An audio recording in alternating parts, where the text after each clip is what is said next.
तो हम लोगों ने इनहेरिटेंस ऑफ वन जीन को समझने के लिए मोनोहाइब्रिड क्रॉस को ऑब्जर्व किया, जैसा कि मेंडल ने परफॉर्म किया था।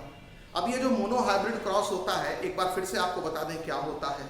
मोनोहाइब्रिड क्रॉस का मतलब वह क्रॉस है जिसमें क्रॉस के लिए लिए गए दो पेरेंट्स सिर्फ एक कैरेक्टर में डिफर करते हैं एक दूसरे से और बाकी सारे कैरेक्टर उनमें सिमिलर होते हैं।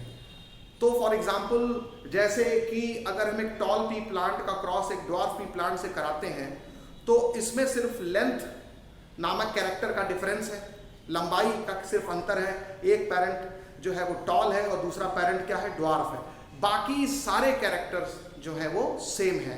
तो इस तरह के क्रॉस को क्या कहते हैं, monohybrid cross. So monohybrid cross is the cross between parents differing in one character only.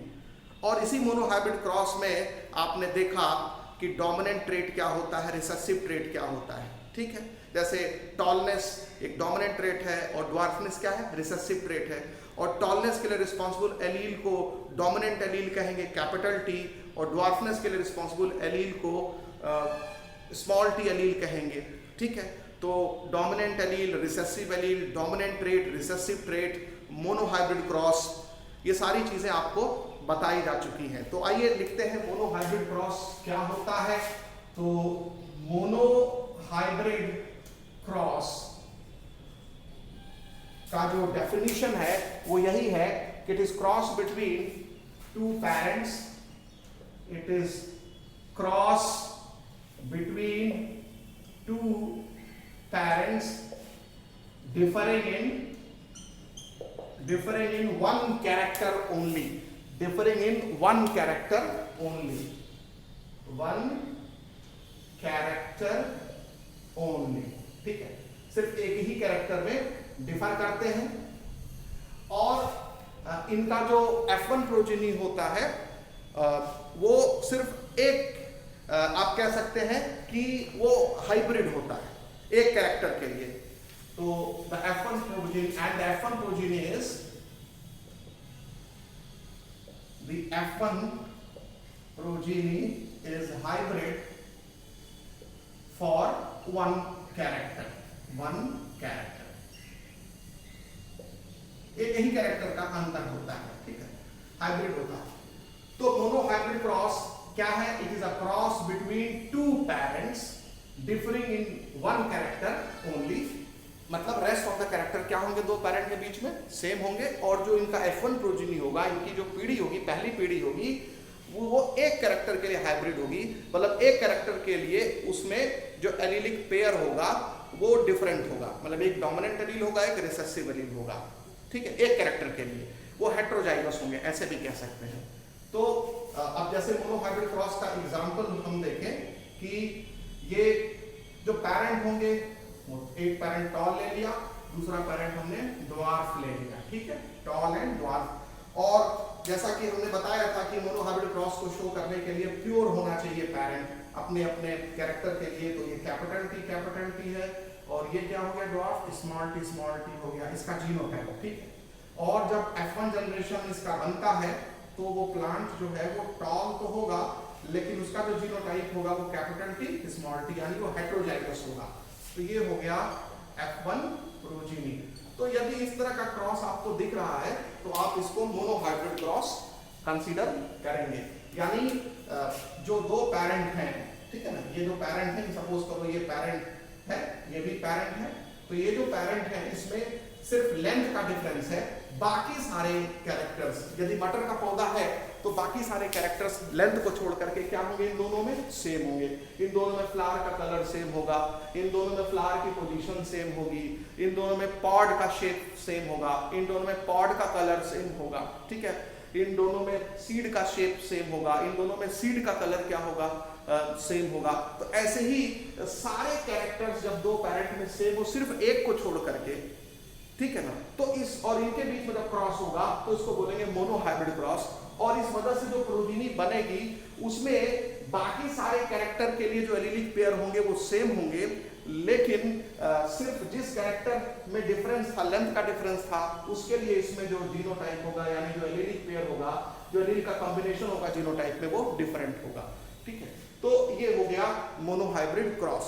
अच्छा, मोनोहाइब्रिड क्रॉस को हम आगे बढ़ाते हैं और इसको हम पनट स्क्वायर के माध्यम से समझाने की कोशिश करेंगे। जैसा कि एनसीईआरटी बुक में समझाया है कि पनट स्क्वायर होता क्या है। मतलब एक तरह से पनट स्क्वायर जो है ग्राफिकल रिप्रेजेंटेशन होता है to calculate the probability of genotype of offspring in a cross, in a genetic cross. तो जब किसी क्रॉस में जो ऑफस्प्रिंग बनते हैं, ठीक है ना, उन ऑफस्प्रिंग का जो जीनोटाइप होगा उसकी क्या प्रायिकता होगी, क्या पॉसिबिलिटी होगी, क्या प्रोबेबिलिटी होगी, उसको कैलकुलेट करने के लिए एक ग्राफिकल रिप्रेजेंटेशन होता है पनट स्क्वायर। तो पहले तो पनट स्क्वायर का हम लोग डेफिनेशन लिख ले कि पनट स्क्वायर क्या होता है। तो पनट स्क्वायर क्या है? तो पनट स्क्वायर लिख लेंगे, it is a graphical representation of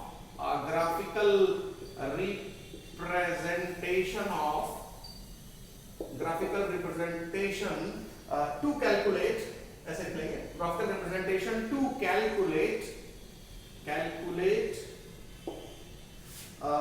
frequency या probability of genotype of offspring, calculate probability of genotypes of offsprings मतलब progeny formed in a genetic cross, formed in a cross कहिए या genetic cross कहिए, in a genetic cross, ठीक है। तो ये आपको ध्यान रखना पड़ेगा। तो ये ग्राफिकल रिप्रेजेंटेशन है जो कि प्रोबेबिलिटी को कैलकुलेट करने के लिए डेवलप किया गया है। और किसकी प्रोबेबिलिटी को? जीनोटाइप की प्रोबेबिलिटी को। किसके जीनोटाइप के? ऑफस्प्रिंग के जीनोटाइप प्रोबेबिलिटी को कैलकुलेट करने के लिए डेवलप किया गया है। और इसको डेवलप किया था ब्रिटिश जेनेटिसिस्ट ने, इसको डेवलप किया था। तो उनका नाम भी लिख लेंगे, ब्रिटिश जेनेटिसिस्ट, ठीक है। तो इट वाज डेवलप्ड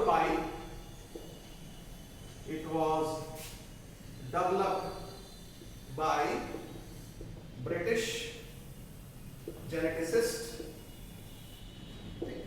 और जिसको आपको बहुत ही इंपॉर्टेंट चीज है, ये ध्यान रखेंगे कि जेनेटिसिस्ट आर पनेट उनका शॉर्ट में नाम है, और उसको रेगिनाल्ड सी पनेट भी उनके नाम से भी जाना जाता है। तो रेगिनाल्ड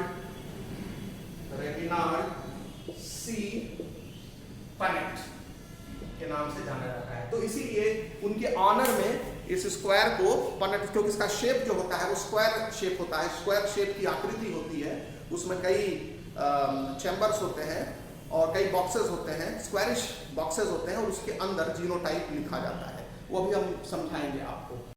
अब देखिए हम लोग पनट स्क्वायर का इस्तेमाल करके कैसे मोनोहाइब्रिड क्रॉस में जीनोटाइप को समझते हैं, उसके प्रोबेबिलिटी को समझते हैं। तो जैसा कि आपको पता है कि हम लोगों ने जो एग्जाम्पल कंसीडर किया है वो टॉल और ड्वार्फ पैरेंट के बीच में क्रॉस से किया है, मोनोहाइब्रिड क्रॉस में। तो मान लीजिए एक टॉल प्लांट है, ये फिनोटाइप है, और एक ड्वार्फ प्लांट है, ये भी फिनोटाइप है। तो टॉल और ड्वार्फ क्या हो गए? ये फिनोटाइप हो गए प्लांट के।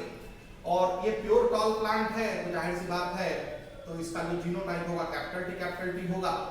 और ड्वार्फ प्लांट हमेशा प्योर होता है, तो इसका जीनोटाइप भी स्मॉल टी होगा। मतलब दोनों एलील सेम होंगे, इसमें भी दोनों एलील सेम होंगे, तभी उनको प्योर प्लांट कहा जाता है। तो प्योर प्लांट के लिए जो जीनोटाइप होगा उनके एलीलिक कॉम्बिनेशन में को जब आप देखेंगे तो दोनों एलील सेम मिलेंगे।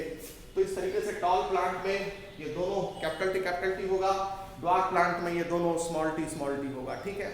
तो ये हो गया जीनोटाइप, टॉल प्लांट का जीनोटाइप और ड्वार्फ प्लांट का जीनोटाइप।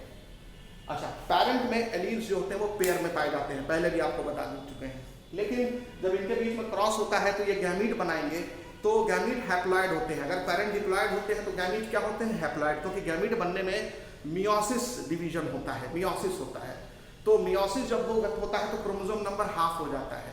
तो जितने भी क्रोमोसोम होंगे वो हाफ हो जाएंगे, तो जितने भी एलील्स होंगी वो हाफ हो जाएंगी। तो अगर इसमें 2 एलील है, लंबाई को ध्यान में रख करके, तो इनके गैमीट में सिर्फ एक ही एलील आएगी, यानी 2 टी में से सिर्फ एक ही टी आएगा। उसी तरह से इसमें भी 2 टी में से सिर्फ एक ही टी आएगा इसके गैमीट में। तो टॉल प्लांट और ड्वार्फ प्लांट है, तो आप देखेंगे कि जब हम पनट स्क्वायर बनाएंगे, ठीक है, जब हम पनेट स्क्वायर बनाएंगे तो इस पनेट स्क्वायर में आपने 4 खाने बना दिए, इस पनेट स्क्वायर में आपने 4 खाने बना दिए, और इसमें ये जो है इसको बोलते हैं टॉप रो और इसको बोलते हैं लेफ्ट कॉलम। इधर गैमीट लिखा जाता है। तो टॉप रो में मान लेते हैं ड्वार्फ पैरेंट का गैमीट लिखते हैं, मान लेते हैं ड्वार्फ पैरेंट एग का सोर्स है। तो ये ड्वार्फ पैरेंट से जो एग बनेगा, मान लो सपोज करो ये फीमेल इसको कंसीडर करते हैं, एग यानी ये जब गैमीट बनेगा इससे, तो जितने भी एग बनेंगे, तो मान लो कोई एग अगर बनता है तो उस एग में इन दोनों एलील में से सिर्फ एक ही एलील आएगा, या तो ये एलील आएगा या तो ये एलील आएगा, दोनों एलील नहीं आएंगे। तो दो एलील जो साथ साथ दिख रहे हैं वो गैमीट बनते समय वो सेपरेट हो जाते हैं, अलग अलग गैमीट में चले जाते हैं। ये अलग गैमीट में चला जाएगा, ये अलग गैमीट में चला जाएगा। तो सेपरेशन ऑफ एलील्स को बोलते हैं सेग्रीगेशन। तो गैमीट बनने के दौरान सेग्रीगेशन हो जाता है। तो मान लीजिए कुछ गैमीट में ये वाला एलील चला गया और कुछ गैमीट में ये वाला एलील चला गया, ठीक है। तो आपके सामने जो गैमीट दिखेगा उसमें आप देखेंगे कि ये वाला एलील भी आ सकता है या ये वाला एलील भी आ सकता है, ठीक है। आपको अगर गैमीट दिया गया और पूछा जाए कि कौन सा वाला एलील इसके अंदर है, तो आप बोलेंगे जब पेरेंट के पास 2 ही एलील है ड्वार्फनेस का, तो जो गैमीट आएगा उसमें उस एलील के आने का चांस 50% ही होगा। भाई 2 में से या तो ये आ जाएगा या तो ये जाएगा, तो 50%, मतलब इन दोनों में से कोई एक ही ना जाएगा। तो इसके आने का चांस भी 50% है, इसके आने का भी चांस 50% है किसी भी गैमीट में। तो कहने का मतलब हो गया कि जो गैमीट होंगे उसमें सेग्रीगेशन ऑफ एलील होगा। तो during formation of gametes alleles are segregated, alleles are segregated, alleles का segregation हो जाता है। तो alleles are segregated, इस segregation को ही बोलते हैं separated, ठीक है। तो separated alleles का जो है वो separation हो जाता है, यानी जो TT है वो अब अलग अलग सेल्स में चले जाते हैं। पहले एक ही सेल में थे, अब ये अलग अलग सेल्स में चले जाते हैं। मान लीजिए ये पेरेंट में थे पेयर फॉर्म में, लेकिन जब गैमीट बनेगा तो ये अलग अलग सेल्स में चले जाएंगे, ठीक है। तो हमने बता दिया कि ये वाला एलील जो है वो 50% सेल में चला गया, ये वाला एलील भी 50% सेल में चला गया प्रोबेबिलिटी के हिसाब से, ठीक है ना। तो इसमें जाने की प्रोबेबिलिटी इस 50% है, इस एलील की गैमीट में जाने की प्रोबेबिलिटी 50% है, इस एलील की भी गैमीट में जाने की प्रोबेबिलिटी क्या है 50% है, यानी 1/2 चांस है किसी भी गैमीट में जाने का, ठीक। तो मान लेते हैं, तो ये जो रो है, सॉरी हाँ, ये जो रो है इसको बोलते हैं टॉप रो।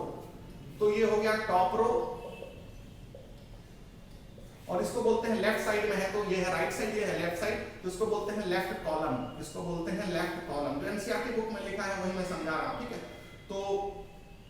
तो ये हो गया लेफ्ट कॉलम, ठीक है। तो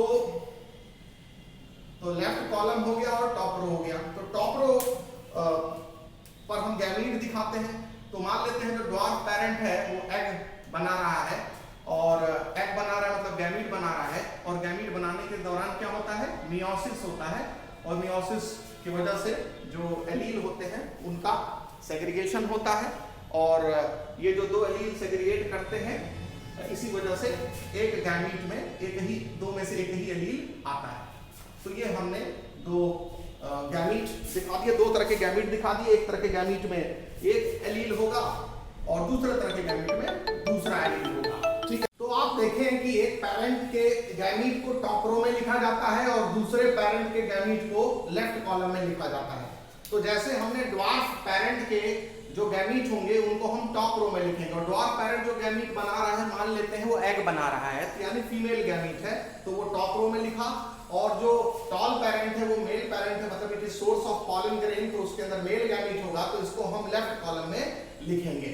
अब एक चीज मैं फिर से यहाँ बता दूं कि जब गैमीट बनता है तो उसमें गैमीट बनने के दौरान मियोसिस डिवीजन होता है और उसमें सेग्रीगेशन ऑफ एलील्स होते हैं, ठीक है, यानी सेपरेशन ऑफ एलील्स होते हैं। पेरेंट में जो 2 एलील पेयर में दिख रहे हैं, गैमीट में वो अलग अलग हो जाते हैं, यानी गैमीट में एलील सिंगली जाते हैं। हर जो कैरेक्टर के लिए रिस्पॉन्सिबल जो एलीलिक पेयर्स होते हैं उसमें से एक एलील ही एक गैमीट में जाता है।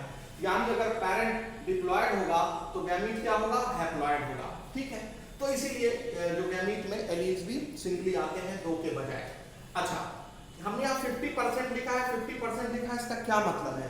50% कहें या 1/2 कहें, 50% कहें या 1/2 कहें, इसका मतलब ये होता है कि किसी भी गैमीट में इन दोनों में से एक एलील के आने का चांस जो होता है वो 50% होता है। यानी कि अगर कोई गैमीट आपको दिया गया तो आप कह सकते हैं कि भाई जब पेरेंट में यही 2 एलील थे, स्मॉल टी, तो ये वाला स्मॉल टी आ सकता है उस गैमीट में, या तो ये वाला स्मॉल टी आ सकता है इस गैमीट में, दोनों तो नहीं आ सकते हैं, ठीक है ना।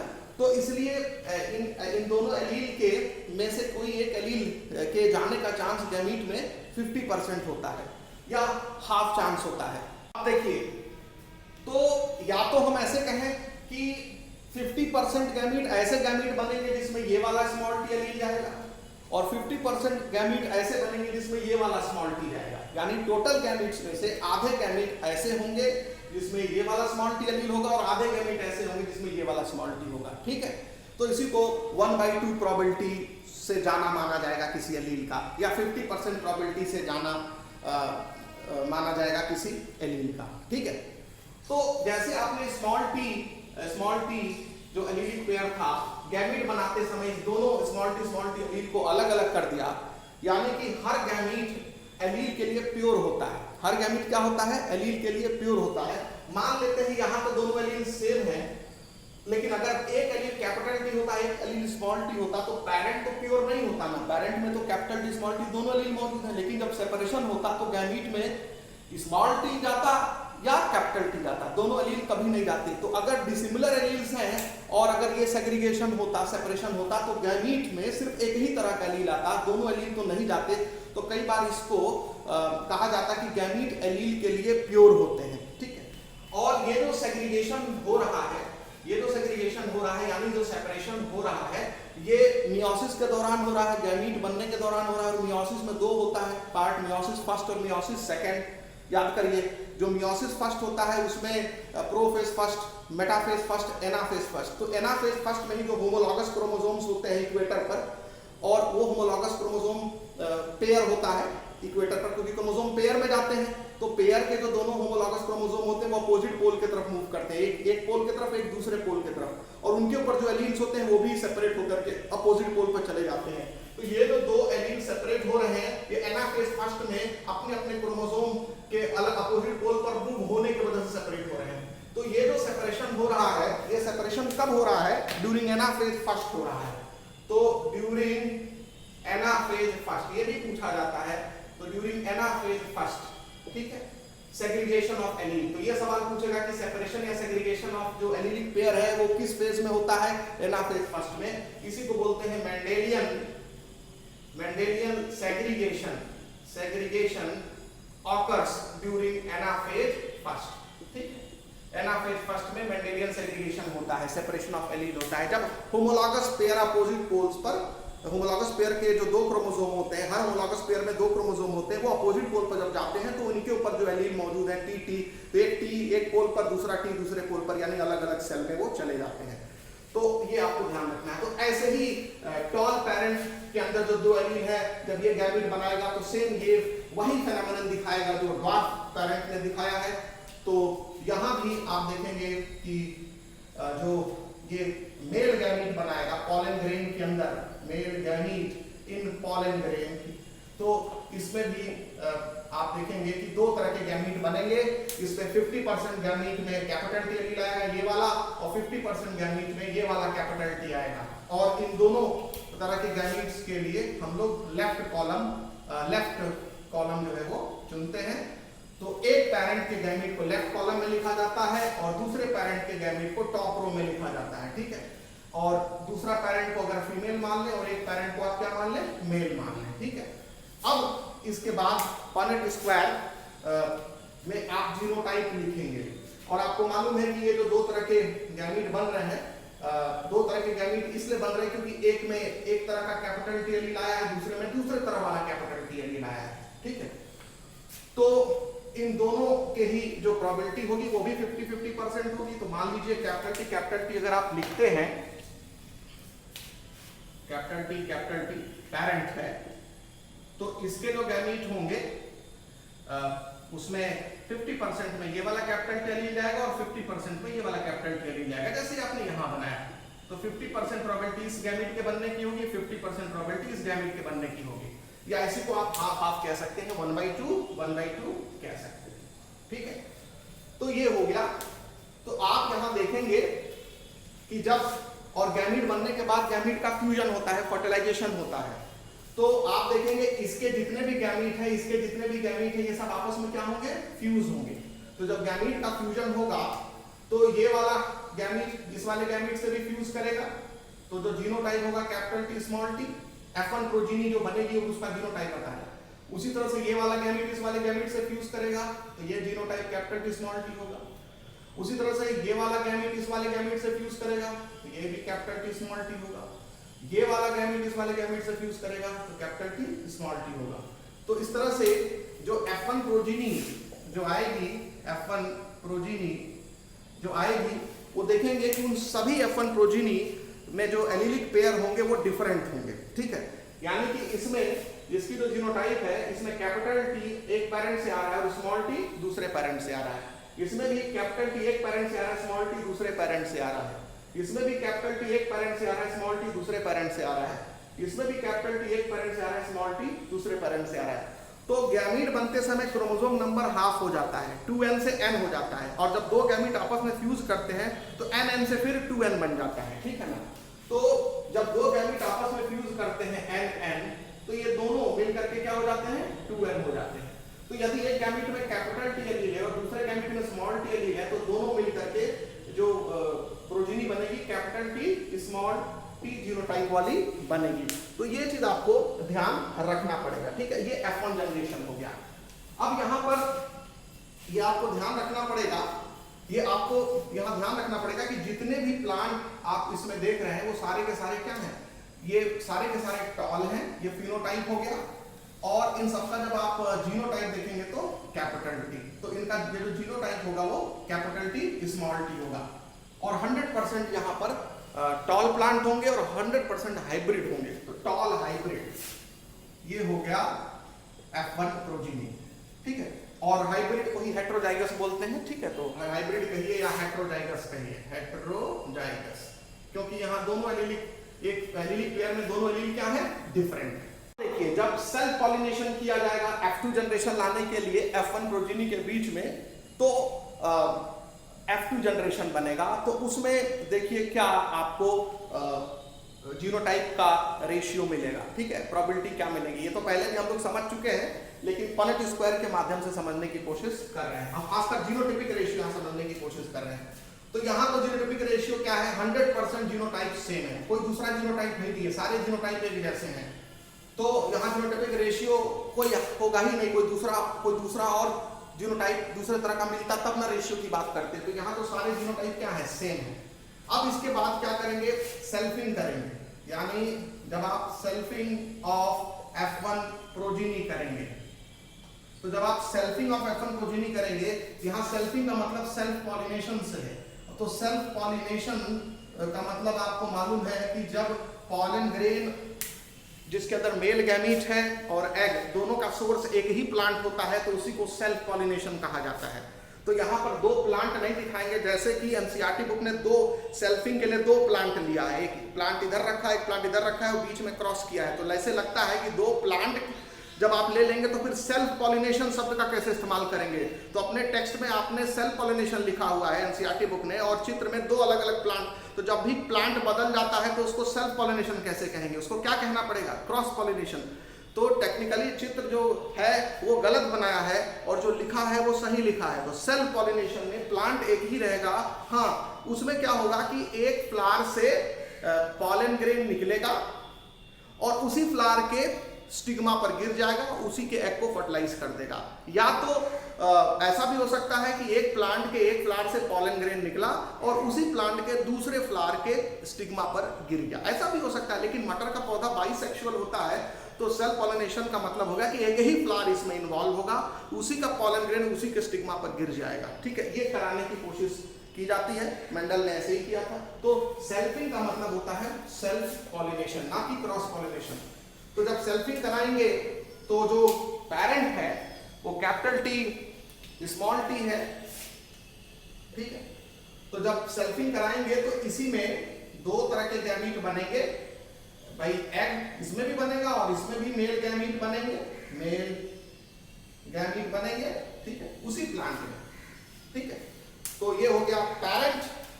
अब ये F1 प्रोजीनी हो गया, ठीक है, और इसमें मियोसिस से गैमीट बना, और इसमें जब मियोसिस से गैमीट बना, भाई मियोसिस से गैमीट बनेगा, और फिर इसका आप लोग चेकर बोर्ड बनाएंगे, ऐसे चेकर बोर्ड बना देंगे, ठीक है, ठीक है। तो जो एग बनेगा, अब आपको पता है कि जब parent capital T small T होता है तो इसमें जब मियोसिस होगा और इसमें जब सेग्रीगेशन ऑफ एलील होगा तो 50% गैमीट में कैपिटल टी एलील जाएगा और 50% गैमीट में स्मॉल टी एलील जाएगा, या किसी एक गैमीट में कैपिटल टी आने का चांस 50% है और स्मॉल टी आने का चांस 50% है, ठीक है। कैपिटल टी आने का चांस 50% है, स्मॉल टी आने का चांस 50% है, ठीक है। तो यहां पर भी या 1/2 है, 50% है यानी 1/2। तो आप यहां देखेंगे कि तो इस जो टॉप रो है इसमें आपने एक गैमीट ये लिख दिया और एक गैमीट ये लिख दिया। उसी तरह से मेल गैमीट में एक गैमीट कैपिटल टी होगा, एक गैमीट स्मॉल टी होगा, मतलब एग बनेगा, जो एग वाला पार्ट हो जहां एग बनेगा उसमें कुछ एग में कैपिटल टी, कुछ एग में स्मॉल टी, और जो मोल गैमीट बनेंगे पॉलन ग्रेन में, कुछ पॉलन ग्रेन के अंदर कैपिटल टी मेल गैमीट होंगे, कुछ पॉलन ग्रेन के अंदर स्मॉल टी मेल गैमीट होंगे, ठीक है। तो अब इनके बीच इनको जब हम जीनोटाइप कैलकुलेट करेंगे तो देखेंगे क्या प्रोबेबिलिटी है। तो capital T genotype, capital T small T genotype, capital T small T genotype और स्मॉल टी जीनोटाइप। तो आप देख रहे हैं यहाँ सारा जीनोटाइप सेम नहीं है। और उसके पहले हम लोग फिनोटाइप देख लें। देखिए यहाँ पर जो फिनोटाइप था F1 प्रोजीनी में वो क्या था, टॉल, और जीनोटाइप जो था वो हाइब्रिड था, हेटेरोजाइगस था। क्या था, कैपिटल टी स्मॉल टी, ये जीनोटाइप था, ठीक है। और यहाँ पर जब आप फिनोटाइप देखेंगे तो ये प्लांट क्या होगा, टॉल होगा, ये भी प्लांट टॉल होगा क्योंकि ये डोमिनेंट एलील है रिसेसिव एलील, तो ये भी प्लांट टॉल होगा, ये भी प्लांट टॉल होगा, और ये प्लांट क्या हो जाएगा, ड्वार्फ हो जाएगा। तो कितने टॉल हो गए और कितने ड्वार्फ हो गए जो आपको ऊपर से दिखेंगे, 3:1। तो 3:1 जो हो गया ये फिनोटाइपिक रेशियो हो गया F1 प्रोजीनी का, फिनोटाइपिक रेशियो हो गया F1 प्रोजीनी का, ठीक है, सॉरी F2 प्रोजीनी का, फिनोटाइपिक रेशियो ऑफ F2, ठीक, 3:1 ऑफ मोनोहाइब्रिड क्रॉस। तो मोनोहाइब्रिड क्रॉस के F2 प्रोजीनी का फिनोटाइपिक रेशियो क्या हो गया, 3:1, साफ दिख रहा है। और अगर जीनोटाइपिक रेशियो देखिए कितने तरह का जीनोटाइप आप देख रहे हैं, तो कैपिटल टी मतलब अगर 4 प्लांट है तो 4 में से एक कैपिटल टी है और 2 कैपिटल टी स्मॉल टी है और फिर एक स्मॉल टी है, ठीक है। तो इस तरीके से आपने क्या देखा कि जो जीनोटाइपिक रेशियो है उसमें कैपिटल टी एक प्लांट है, 4 में से कैपिटल टी स्मॉल टी 2 है और स्मॉल टी क्या है, 1। यानी जो जीनोटाइपिक रेशियो होगा वो 1:2:1 होगा। तो जीनोटाइपिक रेशियो इज 1:2:1, यानी 1 प्योर टॉल, 2 हाइब्रिड टॉल और 1 ड्वार्फ। तो ये जीनोटाइपिक रेशियो, ठीक है। तो जीनोटाइपिक रेशियो जो होगा वो 1:2:1 होगा इन F2 generation of monohybrid cross. तो यहां पर आपको पनेट स्क्वायर के माध्यम से ये समझा दिया गया कि कैसे जीनोटाइपिक रेशियो निकाला जाता है। ये एनसीईआरटी बुक को हूबहू हम जो है यहाँ पर एक्सप्लेन करने की कोशिश कर रहे हैं। तो मोनोहाइब्रिड क्रॉस में F1 प्रोजीनी का जीनोटाइप देखिए और F2 प्रोजीनी का जीनोटाइप देखिए। जो मोनोहाइब्रिड क्रॉस होता है उसमें F1 प्रोजीनी का जीनोटाइप हमेशा हाइब्रिड होता है और एक ही तरह के जीनोटाइप होते हैं सारे डिफरेंट प्लांट्स, सारे प्लांट्स में, ठीक है। जो F2 जनरेशन होता है उसमें आपको 3 तरह के जीनोटाइप मिलते हैं, एक कैपिटल टी, एक कैपिटल टी स्मॉल टी और तीसरा स्मॉल टी, और उनका रेशियो 1:2:1 आता है। और यहाँ पर चूंकि डोमिनेंस का फिनोमेनन आप देख रहे हैं, यहाँ पर एक एलील दूसरे एलील पर प्रभावी है, डोमिनेंट है। तो जब भी डोमिनेंस का फिनोमेनन होता है तो उस मोनोहाइब्रिड क्रॉस में F1 जनरेशन में सिर्फ एक ही पेरेंट का कैरेक्टर या ट्रेट एक्सप्रेस होता है, दूसरे पेरेंट का ट्रेट एक्सप्रेस नहीं होता है।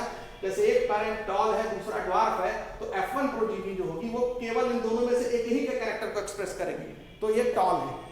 और जब F2 आएगा तब जाके दूसरे का भी एक्सप्रेशन होगा, बट उसका एक्सप्रेशन कम प्रोजीनी में होगा, 3:1 के रेशियो में होगा, ठीक है ना। तो F2 जनरेशन में जो पैरेंटल एक्सप्रेशन है वो 3:1 के रेशियो में होता है। अगर पेरेंट में डोमिनेंट कैरेक्टर ट्रेट टॉल है और रिसेसिव ट्रेट ड्वार्फ है, तो F2 जनरेशन में हमेशा डोमिनेंट ट्रेट जो है वो 3 और रिसेसिव ट्रेट 1 के रेशियो में आएगा, यानी 3:1 के रेशियो में आएगा। ये फिनोटाइप है। और जहां जीनोटाइप की बात होगी तो 1:2:1 के रेशियो में ऑब्जर्व होगा।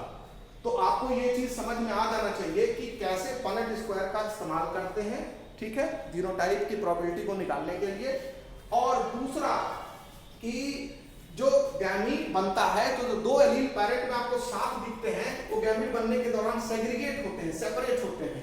और हर गैमीट अपने एलील के लिए क्या होता है, प्योर होता है। अब आप देखिए कि यहाँ पर पेरेंट और ये जो देखो दो गैमीट बना रहा है, तो एक गैमीट में कैपिटल टी है, दूसरे गैमीट में क्या है, स्मॉल टी है। तब हम कह सकते हैं ना कि इसमें इस गैमीट में कैपिटल टी एलील नहीं है और इस गैमीट में स्मॉल टी एलील नहीं है।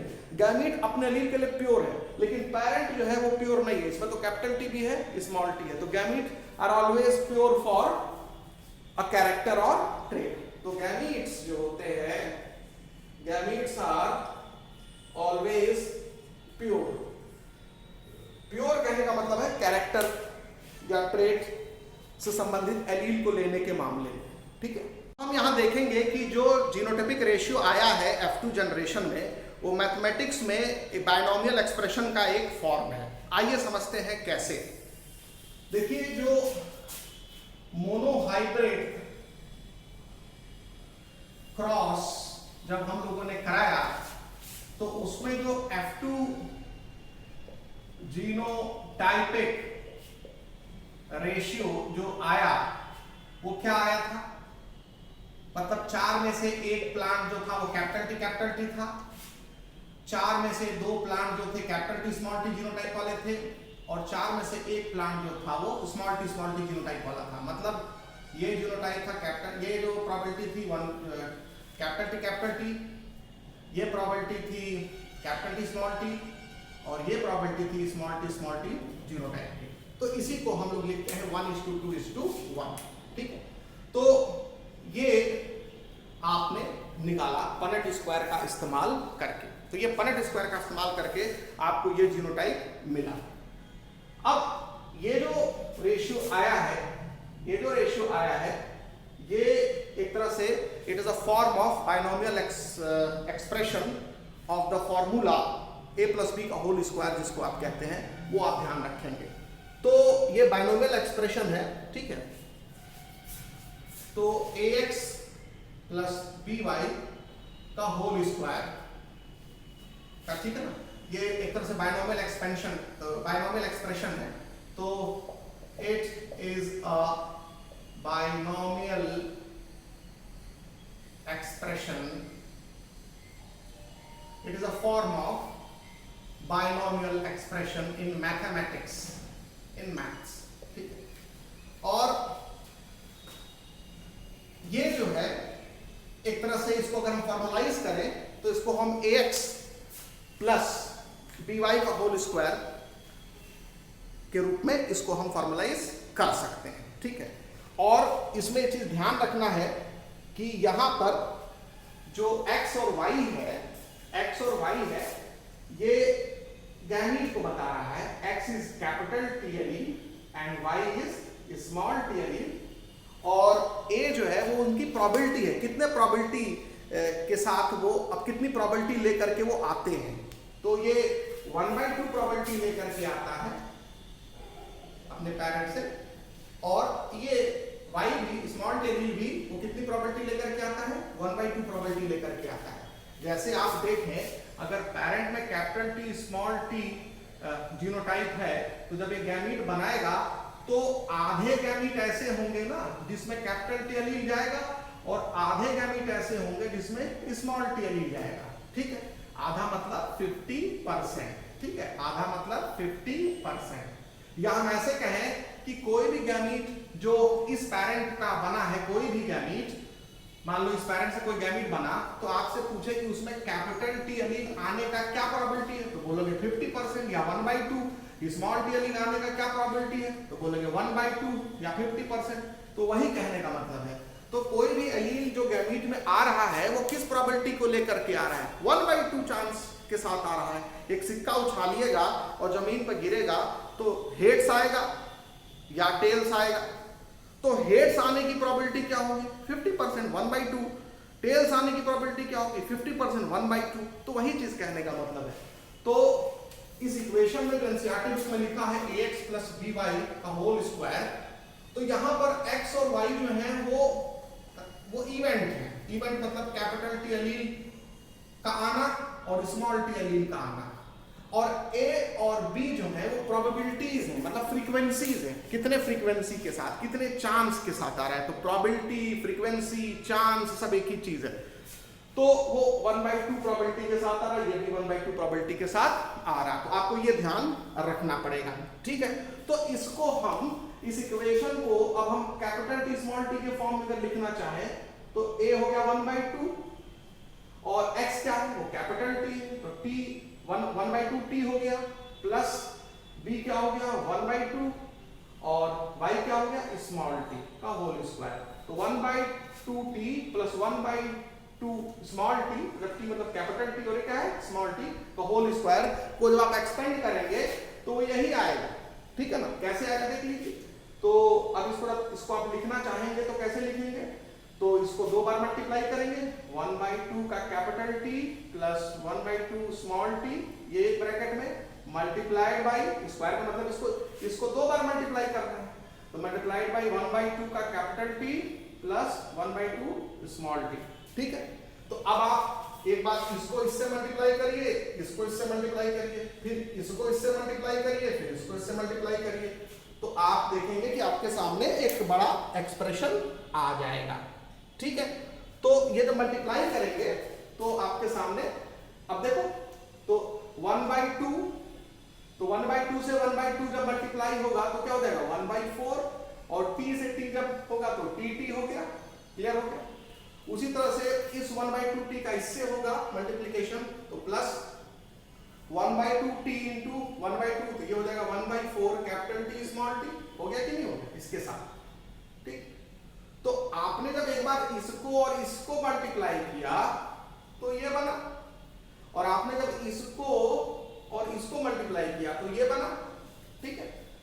अब बचा इसको इसके साथ करिए और इसको इसके साथ करिए, तो अब जब इसको इसके साथ मल्टीप्लाई करते हैं तो हाफ हाफ 1/4 हो गया, और स्मॉल टी कैपिटल टी, तो कोई आगे पीछे लिखो कोई फर्क नहीं पड़ता, इफेक्ट तो सेम आना है।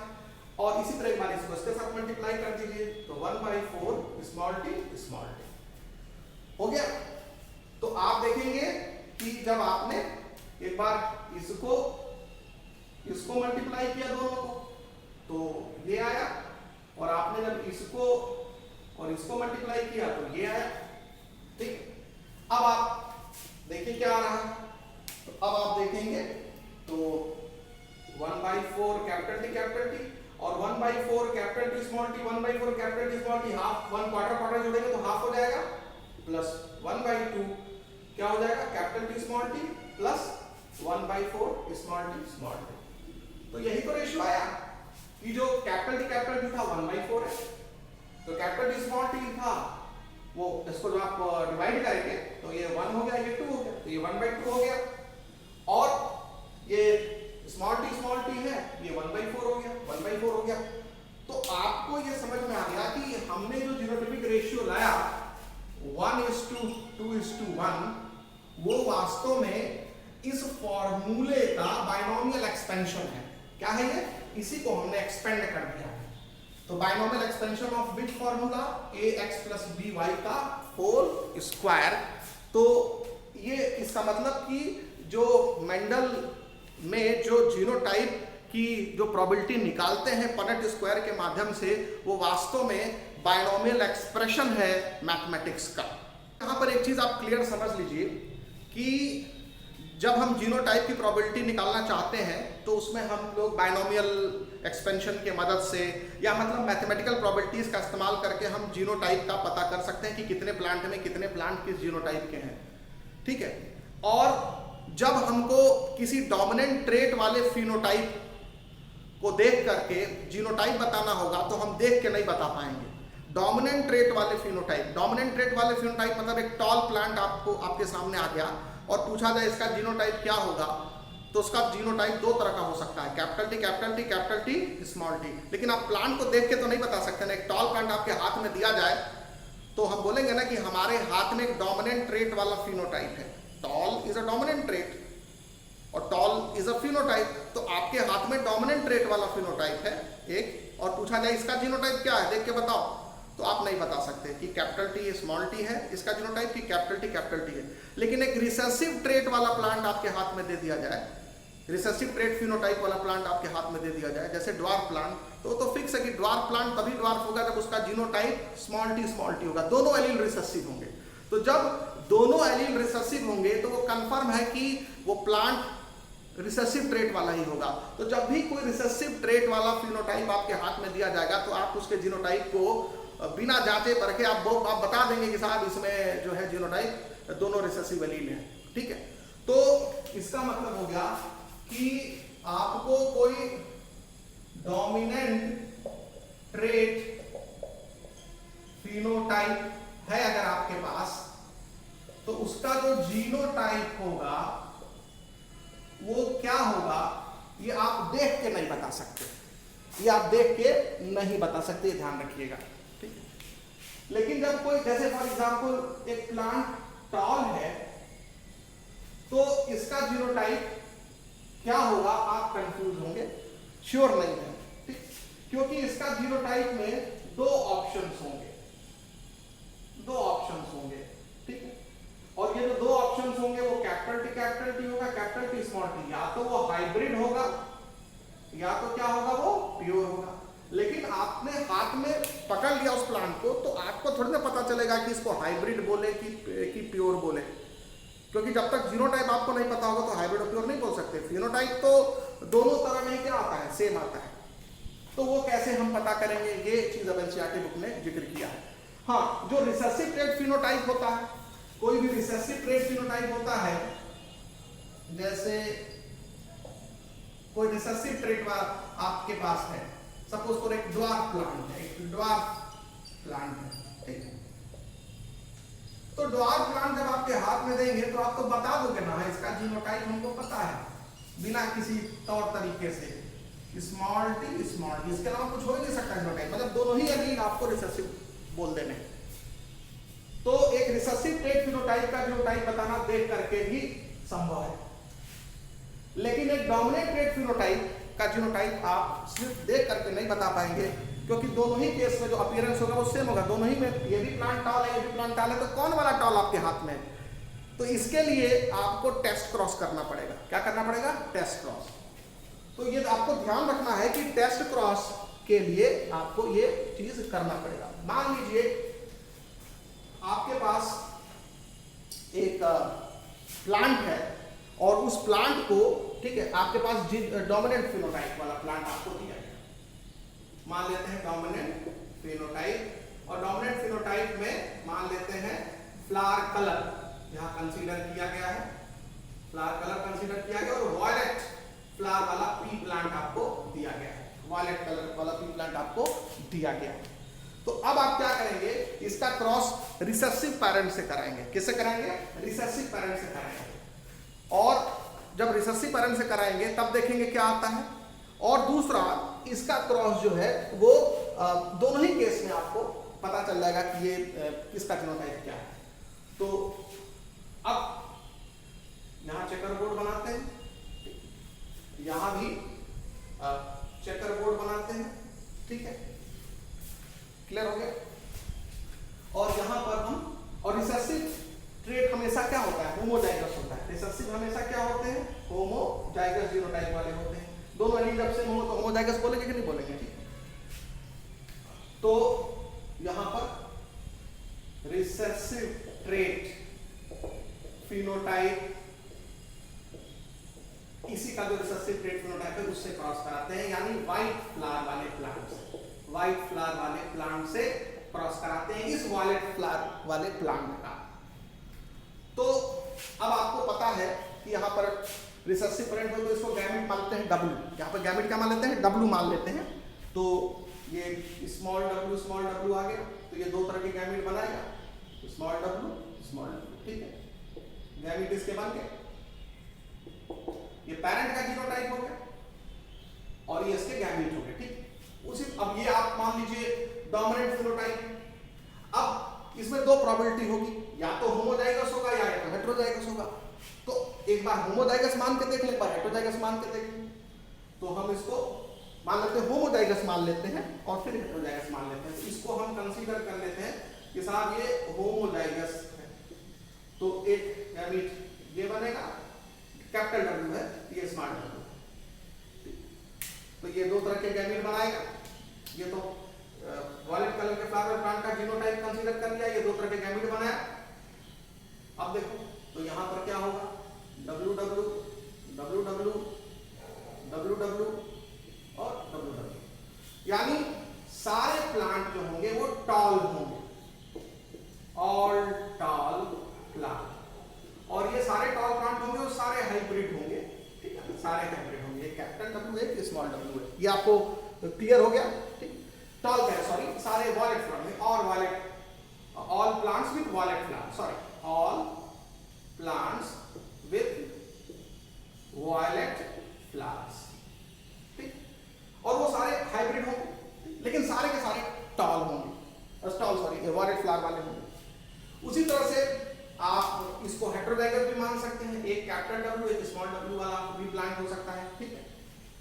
तो इसमें दो तरह के गैमेट बनेंगे, कैपिटल W और स्मॉल w, और ये रिसेसिव पेरेंट से ही आपको क्रॉस कराना है। तो रिसेसिव ट्रेट फिनोटाइप यानी व्हाइट फ्लावर वाले प्लांट से जब आप इसका क्रॉस कराएंगे तो ये दो तरह का ये गैमेट बनाएगा, स्मॉल w। तो अब देखो capital W small w, capital W small w, small w और स्मॉल w। आप यहाँ क्या देख रहे हैं, यहाँ पर 50% आधे पौधे जो होंगे प्लांट विथ वायलेट फ्लावर, ठीक है, और 50% जो प्लांट होंगे विथ व्हाइट फ्लावर। तो अब आपको समझ में आया। तो अगर जो प्लांट आपके हाथ में दिया गया है अगर वो प्योर होगा यानी वो होमोजाइगस होगा तो उसका रिसेसिव पेरेंट से क्रॉस कराने पर सारे प्लांट क्या होंगे, वायलेट फ्लावर वाले होंगे। लेकिन अगर आपके हाथ में जो प्लांट दिया गया है जिसका जीनोटाइप आपको निकालना है कि इसका जीनोटाइप क्या है, मतलब ये प्योर है कि हाइब्रिड है, तो आप जब रिसेसिव पेरेंट से क्रॉस करेंगे और यदि 50% जो प्लांट है वो वायलेट कलर वाला आता है, 50% प्लांट जो है वो व्हाइट कलर वाला आता है, यानी जो रेशियो है वो 1:1 आता है, ठीक है ना। तो आप कह देंगे कि वो प्लांट क्या है, वो हाइब्रिड, मतलब वो प्लांट जो है वो हाइब्रिड है। तो यानी जो आप एक प्योर टॉल प्लांट लेना चाहते हैं या हाइब्रिड टॉल प्लांट लेना चाहते हैं तो उसका तरीका ये है कि कोई भी टॉल प्लांट उठाइए, उसको रिसेसिव पेरेंट से क्रॉस करिए और उनकी प्रोजेनी को देखिए। यदि उनकी प्रोजेनी में सारे लंबे पौधे हैं तो आपके पास आपके हाथ में प्योर टॉल प्लांट है, और यदि उसके 50% प्रोजेनी इस क्रॉस से 50% प्रोजेनी अगर ड्वार्फ है, 50% प्रोजेनी टॉल है, तो आपके हाथ में प्योर टॉल प्लांट नहीं है, वो हाइब्रिड टॉल है। वो क्या है, हाइब्रिड टॉल है।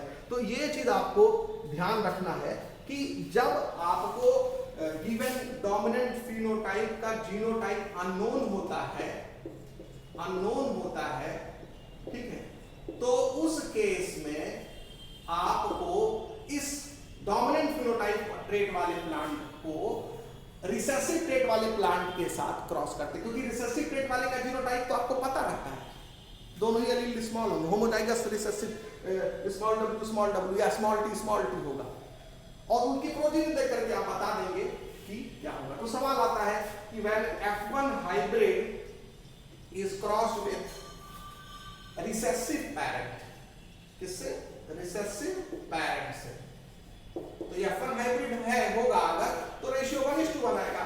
तो क्या रेशियो आएगा?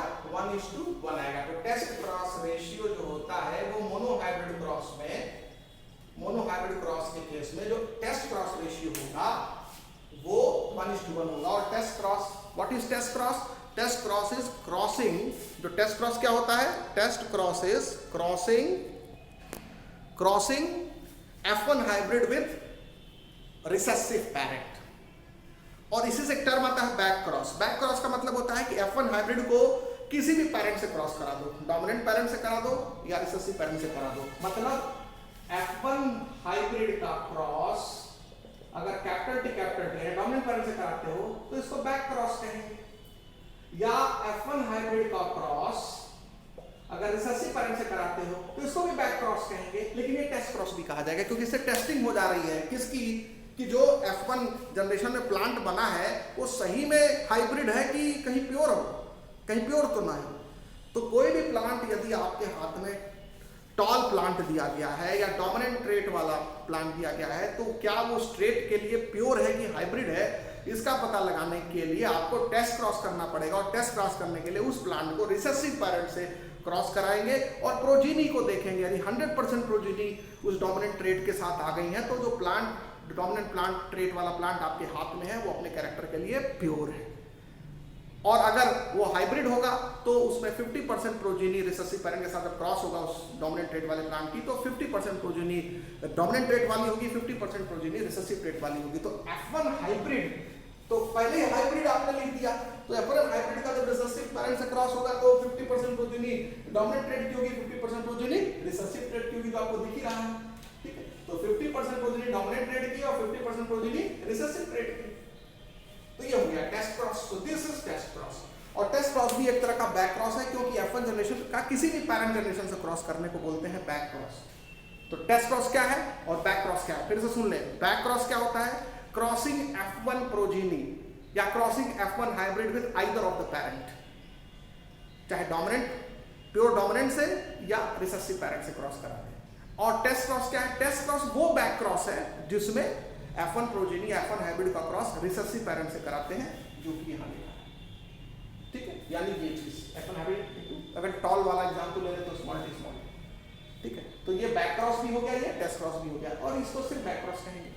तरीके से मेंडल ने जो ऑब्जर्वेशन किया मोनोहाइब्रिड क्रॉस के दौरान, उस आधार पर उन्होंने 2 जनरल रूल्स दिए और इन्हीं 2 जनरल रूल्स को आज के समय में लॉज और प्रिंसिपल्स ऑफ इनहेरिटेंस कहा जाता है, ठीक है। ये सिर्फ मोनोहाइब्रिड क्रॉस को ऑब्जर्व करके ये 2 लॉ दिए गए। एक तीसरा लॉ दिया गया या प्रिंसिपल जिसको लॉ ऑफ इंडिपेंडेंट असॉर्टमेंट कहते हैं, वो जब इनहेरिटेंस ऑफ 2 जीन हम पढ़ेंगे तो वहां वो वाला उस वाले लॉ का डिस्कशन होगा। तो फिलहाल मेंडल के मोनोहाइब्रिड क्रॉस पर आधारित ऑब्जर्वेशन के बेसिस पर 2 लॉ निकल के सामने आए, लॉ ऑफ डोमिनेंस और लॉ ऑफ सेग्रीगेशन, या इसी को law of purity of gamete भी कहा जाता है, ठीक है। तो आइए मेंशन करते हैं। तो बेस्ड ऑन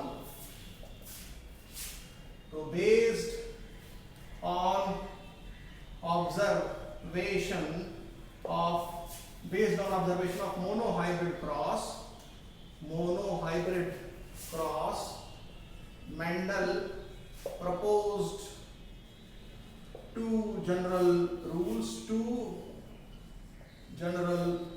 rules, इसीलिए उसको जनरलाइजेशन कहा जाता है, ठीक है। ये नहीं कि सब पर लागू ही हो जाए, तो उसको जनरलाइजेशन कहा जाता है, कुछ एक्सेप्शन भी मिल सकते हैं।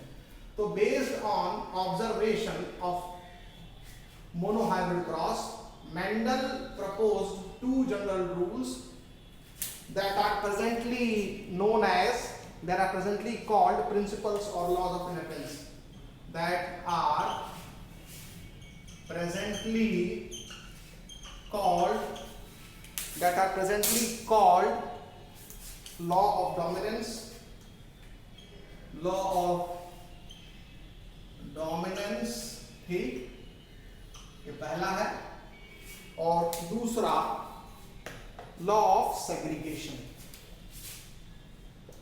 लॉ ऑफ सेग्रीगेशन, सेग्रीगेशन, ठीक है, सेपरेशन, सेग्रीगेशन सेपरेशन। तो पहला हो गया लॉ ऑफ डोमिनेंस और दूसरा हो गया लॉ ऑफ सेग्रीगेशन। तो first law is law of dominance, second law is law of segregation. तो ये जो दो लॉ आए आपके सामने, ये मोनोहाइब्रिड क्रॉस की ऑब्जर्वेशन के फलस्वरूप आए। लेकिन मेंडल का जो तीसरा लॉ आया वो डाई हाइब्रिड क्रॉस के ऑब्जर्वेशन के बाद आएगा, जो हम लोग अभी आगे पढ़ेंगे। तो ऐसा नहीं कि मेंडल ने 2 लॉ दिया, मेंडल ने 3, मेंडल ने 3 लॉ दिया। इनफैक्ट मेंडल के जनरलाइजेशन को ही लॉ का रूप दिया गया। मेंडल, फिर से मैं बोलूंगा, खुद उन्होंने कोई लॉ तो दिया नहीं था। उन्होंने जनरलाइजेशन दिया, रूल्स दिए, बट उसके आगे चल करके जब उसका पोस्टमार्टम हुआ तो फिर उससे फिर निकल के आया कि नहीं नहीं ये सही है, और हाँ सारे प्लांट पर लागू नहीं होता। ठीक है, तो ये हो गया लॉ ऑफ डोमिनेंस और लॉ ऑफ सेग्रीगेशन। अब ये जो लॉ ऑफ डोमिनेंस है इसमें 3 पॉइंट्स का जिक्र है। तो लॉ ऑफ डोमिनेंस में 3 पॉइंट का जिक्र है। तो पहला पॉइंट ये है कि जो भी कैरेक्टर्स होते हैं, ट्रेट्स होते हैं, these are controlled by factor और जीन्स या एलील, जो भी कह लीजिए। तो कैरेक्टर्स आर कंट्रोल्ड बाय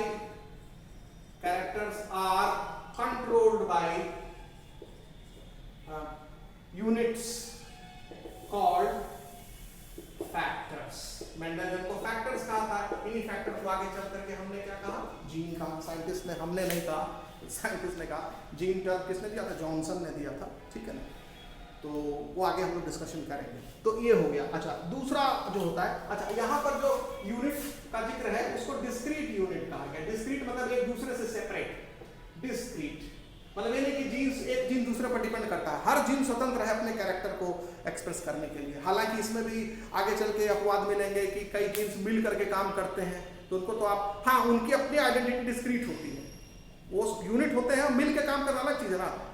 ठीक है, आप पहचान तो ले रहे हैं ना कि ये अलग है, जीन बी अलग है, जीन सी अलग है, लेकिन ए बी सी तीनों मिलेंगे तो ये इफेक्ट आएगा। बट ए की आइडेंटिटी अलग है, बी की आइडेंटिटी अलग है, सी की आइडेंटिटी अलग है। तो जीन्स जो होते हैं वो डिस्क्रीट यूनिट होते हैं। डिस्क्रीट मतलब विभक्त, मतलब अलग अलग यूनिट्स होते हैं। तो एक क्रोमोसोम पर जीन्स अलग अलग होते हैं और अलग, हर जीन एक कैरेक्टर को कंट्रोल करता है नॉर्मली। ठीक है, तो characters are controlled by discrete units called factors और जीन्स। ये आपको ध्यान रखना पड़ेगा। और दूसरा आसान है कि जो जीन्स होते हैं वो पेयर में पाए जाते हैं। फैक्टर्स, वही उसी को मैं जीन्स लिखूंगा, occur in pair, occur in pairs, और each member of the pair is called allele. Each member, ये हम बता रहे हैं, member of a pair is called allele. क्योंकि क्रोमोसोम पेयर में होते हैं भाई, ठीक है ना। तो इनके ऊपर अगर यह कैपिटल टी है तो इधर भी कैपिटल टी हो सकता है, या स्मॉल टी हो सकता है, या इधर स्मॉल टी हो सकता है। तो कभी भी आपको जीन जो होंगे, ये देख रहे हो, ये किसमें मिल रहे हैं? ये पेयर में मिल रहे हैं, ये पेयर में मिल रहे हैं। 2 जीन हैं और जब एक से ज्यादा अल्टरनेटिव फॉर्म आ जाता है उसी को एलील बोलते हैं। तो जीन और एलील एक ही चीज है, बस उनके रूप अलग अलग है।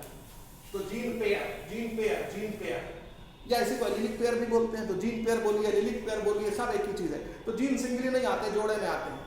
हाँ, एक क्रोमोसोम पर एक फॉर्म होगा, एक क्रोमोसोम पर एक एलील होगा, तो उसके होमोलॉगस पेयर पर दूसरा एलील होगा, उसी का कॉपी होगा। एग्जैक्ट कॉपी भी हो सकता है, थोड़ा बहुत डिफरेंस भी हो सकता है। लाल टोपी है, ठीक है ना, आप ही है कभी लाल टोपी पहने, आप ही है कभी हरी टोपी पहने, तो आप में डिफरेंस सिर्फ टोपी का है ना, मूल रूप से तो आप वही हैं। तो उसी तरह से तो फैक्टर्स या जीन जो होते हैं ऑकर इन पेयर्स, जोड़े में पाए जाते हैं। ठीक है, पाए जाते जब, हाँ, लेकिन जब गैमीट बनता है तो ये अलग हो जाते हैं, ये तो बता चुके हैं। उसके बाद तीसरा है, ये जब जोड़े में पाए जाते हैं तो इसमें एक जो है डोमिनेंट होगा, दूसरा क्या होगा? रिसेसिव होगा। एक एक्सप्रेशन दिखाएगा, दूसरा एक्सप्रेशन नहीं दिखाएगा।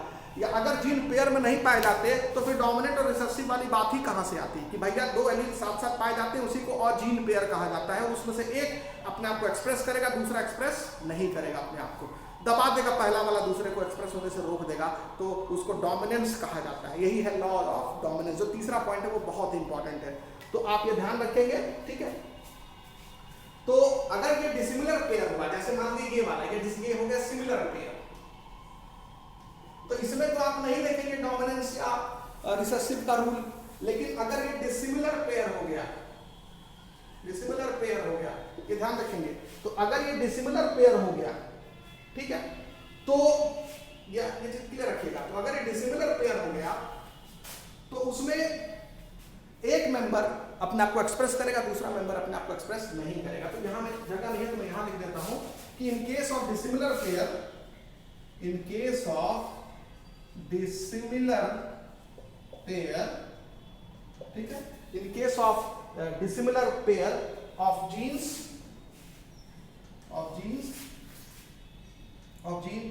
one member of the pair dominates, one member of the pair dominates, of the pair dominates the other. So in case of dissimilar pair of gene, one member of the pair dominates the other, ठीक है। तो अब मान लीजिए for example अगर आप देखें एक कैपिटल टी है, ये पेयर है, ये पेयर है, तो ये क्या करेगा, कैपिटल टी स्मॉल टी को डोमिनेट करेगा, ये ठीक है। तो ये एक्सप्रेस हो जाएगा, इसका एक्सप्रेशन होगा और इसका एक्सप्रेशन नहीं होगा, स्मॉल टी का कोई expression, no expression, no expression. तो एक जीन पेयर में, जिस एक जीन पेयर में दो एलील होते हैं, यानी दोनों एलील डिफरेंट हो गए, तो जिस एलील का एक्सप्रेशन होगा उसको डोमिनेंट एलील कहेंगे और जिस एलील का एक्सप्रेशन नहीं होगा उसको रिसेसिव एलील कहेंगे। तो capital T is dominant allele, small T is recessive allele, यही है डोमिनेंस। तो लॉ ऑफ सेग्रीगेशन की बात करते हैं। तो लॉ ऑफ सेग्रीगेशन ये पहले भी बता चुके हैं आपको कि एलील्स occur या जीन occur in pair, ठीक है, occur in pair, जैसे मान लिया कैपिटल टी स्मॉल टी इन पैर, ठीक है। लेकिन जब गैमीट बनता है, जब गैमीट बनता है तो ये दोनों एलील का सेपरेशन हो जाता है, ठीक है, दोनों एलील का सेपरेशन हो जाता है। तो अगर पैरेंट होमोजाइगस है, होमोजाइगस है, तो all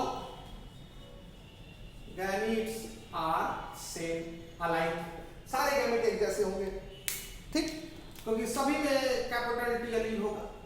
if parent is homozygous, suppose करो उसका जीनोटाइप कैपिटल टी, तो सारे गैमीट एक जैसे होंगे क्योंकि सब में कैपिटल टी एलील आएगा। लेकिन if parent is heterozygous, heterozygous parent है, कैपिटल टी स्मॉल टी उसका जीनोटाइप, तो उसमें 50% गैमीट जो होंगे कैपिटल टी एलील वाले होंगे, 50% गैमीट जो होंगे स्मॉल टी एलील वाले होंगे, यानी different types of two different types of gamete बनेंगे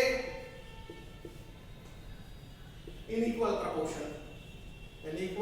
प्रोपोर्शन, ठीक। तो two different types of gamete बनेंगे इन इक्वल प्रोपोर्शन।